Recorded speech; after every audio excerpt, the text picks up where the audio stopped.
In an interview for Close Up, Governor Kelly Ayotte declared herself no big fan of building massive data centers in New Hampshire. And when I sat down with the head of the grid, the head of ISO New England, I asked him about data centers and what it would do to our energy costs in New England.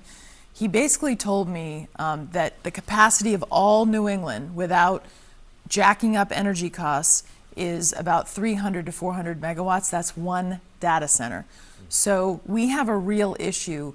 If we have the siting of data centers here, energy costs could skyrocket. This week, the New Hampshire House of Representatives tabled an amended bill that would have made data centers a permitted use by right on land zoned for commercial or industrial development, a concept the governor opposes. And I want people locally to have a voice. The data center issue is already a point of contention in other states where neighbors have complained about noise and other impacts. But these facilities are viewed as crucial to the future of the digital economy and artificial intelligence. Some of the supporters of these data centers compare the criticism or any opposition to, the wind back the clock 120 years, and they say, oh, this is exactly what people said about electrification efforts, that when power lines were going up, people were like, oh my goodness, it's so terrible. Yeah, but the difference is when we were putting power lines up, we were actually getting people access to energy.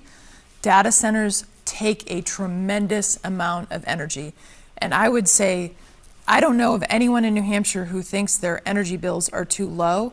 I talk to businesses all the time who say to me, boy, Governor, can you work on getting our energy costs down? Adam Sexton, WMUR News 9.